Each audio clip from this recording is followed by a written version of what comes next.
Games having an in-game economy is nothing new nowadays. Games where trading, wealth, and rare items separate the rich from the poor. But few games take capitalism to the extreme, like Growtopia. This wasn't just a game about building and farming. This was a game where players became landlords, tycoons, and scammers, all competing in an unstoppable economy. At its peak, Growtopia was one of the most unique sandbox MMOs ever, pulling in millions of players since its beginning, all chasing profit and power. But as with all economies, booms turn to crashes. Growtopia, despite having around 20 million accounts created since its beginning, nowadays only gets about 8,000 daily players, and a large amount of these being spam bots. But how did Growtopia become the biggest capitalistic experience in gaming, and what led to its downfall? Let's break it down. If you never played Growtopia, imagine this: a 2D sandbox MMO where everything is player driven.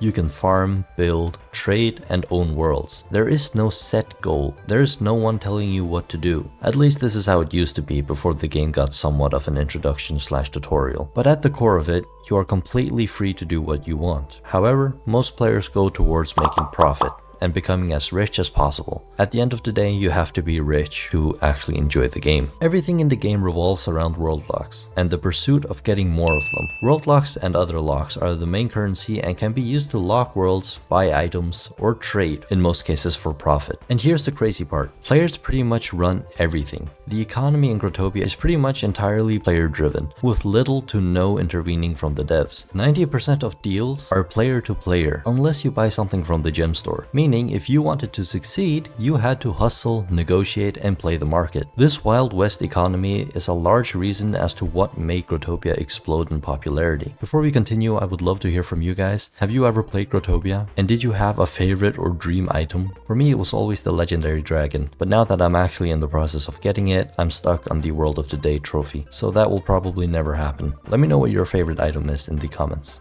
In the early days, Growtopia felt like a true player-driven economy.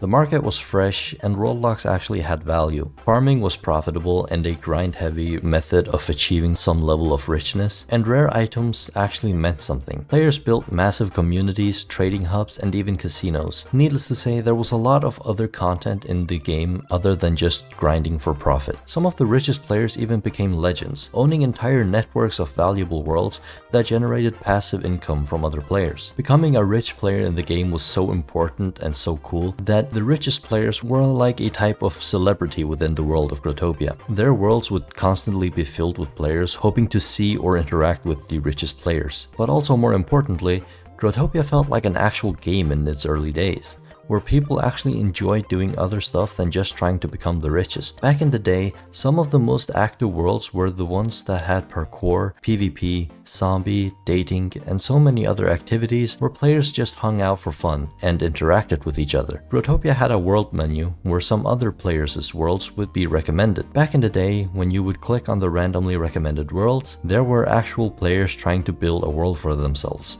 Maybe they built a shop, maybe they built some sort of minigame, maybe they built a hotel, maybe a farm, and so on. There were actual players who saw a 2D world with all kinds of blocks and thought, what's the coolest thing I can build? Now let's not forget the beggars either, that would just spam everyone, please donate world lock. But however, if you were to visit these worlds nowadays, empty, abandoned, and in some cases, banned. It seems like these worlds and even these players have gone completely extinct. They are nowhere to be found. For the majority of players, it's all about profit. Nobody cares about the other aspects of the game. And don't get me wrong, getting more world locks and finding new ways to profit has always been a big part of the game. But nowadays, the game is just completely filled with people trying to become rich. No one cares about anything else than profiting. But capitalism isn't just about making money. It's about exploiting opportunities, and that's where things started getting sketchy. When you give players full control of the economy, they always find a way to manipulate it. Scamming became a massive industry. The recommended worlds menu that I mentioned almost always had one or two scam worlds amongst them. Drop games were one of the largest methods of scamming, since you could get some pretty decent items for little to no effort. All you had to do was build a couple of rooms where you could pull players into. The drop game itself worked like this. The host/owner says that the players win a prize, let's say in this example 10 world locks. The players then have to drop items in their separate rooms, and whoever drops the most valuable item wins the prize. And this is where the scam enters. One of the blocks in the players' rooms would be a platform, allowing the owner to just jump into the room and take the item as soon as it was dropped. The owner would also often have a friend or a second account in the world too that would participate in the game and win some of the prizes to trick the player or victim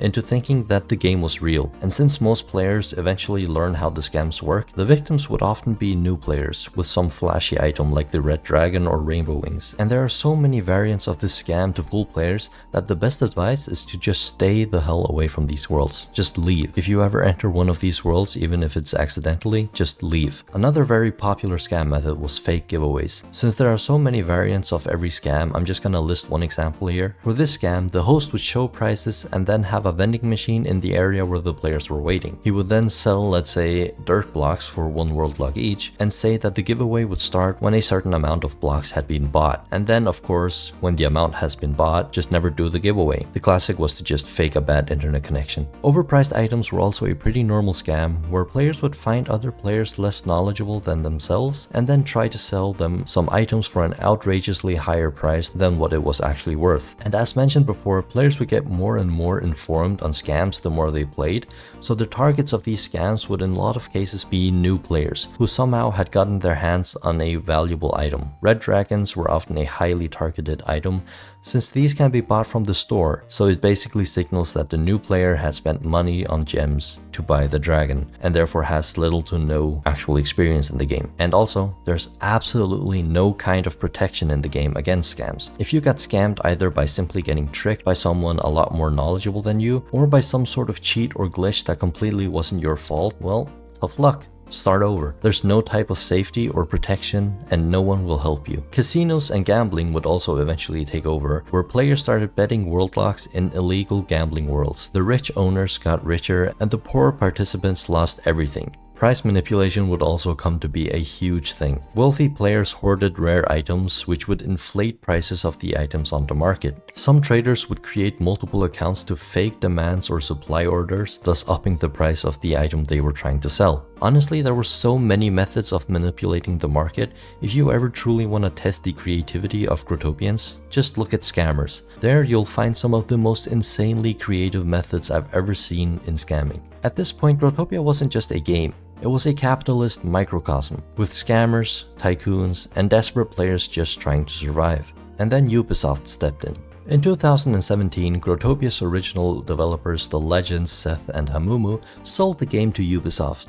For some, this seemed like a good thing. A big company meant better support, security, and new content. But for others, this was the beginning of the end. Why? Because Ubisoft did what they, as well as big corporations in general, do best. They monetized everything. New overpriced items flooded the game, and gem packs became more and more insane to attract buyers. They completely ignored the economy, and scamming and inflation got worse as a byproduct. They banned casinos, but it didn't fix the core gambling culture, and casinos are very much still around. The economy became overinflated, and world locks lost a lot of their value as a byproduct of Ubisoft's utter disregard and lack of care for the game. Their monetization decisions, with gem packs and so many other things, led to world locks pretty much becoming worthless nowadays. Compared to back in the day, getting your first world lock felt so good, and for each world lock you got, you could feel opportunities unlocking around you. The magic of Growtopia's free market capitalism was slowly dying. By 2020 to 2022, Growtopia was a shadow of its former self. Bots and hackers started flooding the game. Trade worlds are filled with bots spamming massive bubbles of "sell this item cheap at this world, go fast, not many left," those types of messages. The economy was inflated beyond repair and player engagement dropped. New players really had no and still have no reason to stick around, since to actually enjoy the game you had to be rich, and it would take way too long to actually get anywhere near being rich. And there is no other content in the game besides grinding for wealth, so the players that just don't want to spend hours a day farming for gems, they leave, because why would they stick around? There's nothing else to do. And here's just a quick pet peeve of mine, but I absolutely hate, like with every atom that makes up my body, I hate the teleporter link meta that the market is in as of now. I get it. I understand that it's a really good and smart passive income for the owners of the worlds, but god damn, it's annoying that you can't enter a single world anymore without just being locked off at the spawn door with teleporters around you that just teleport you to another world. Some of the classic OG worlds are just locked off now. You can't even get past the spawn point because it's surrounded by teleporters and locks, and it will just teleport you to some other world. The game didn't die overnight, but rather slowly from poor decisions and complete lack of care for the game. The golden age was and still is over at this point. At its peak, Growtopia was one of the most unique MMO sandboxes ever made, a capitalist dream or nightmare come to life. But as with all economies, unregulated greed leads to collapse. Scamming, gambling, and inflation ruined the economy. Ubisoft's monetization drove away veterans as well as potential new players, and also crashed the economy even more, and the game became an absolute ghost town of bots and overpriced items. Some players still hold on to Growtopia, but for most, the game they once loved is long gone. What do you think? Did Growtopia fall off for good, or could it make a comeback? Let me know in the comments. I personally want to believe that there is some hope for the game, but that might just be nostalgia making me delusional and hoping that the game that I spent a big part of my childhood on could return to what it once was. Don't forget to like and subscribe as it helps me greatly, and as always, thank you so much for watching, and I hope to see you in the next one. See ya.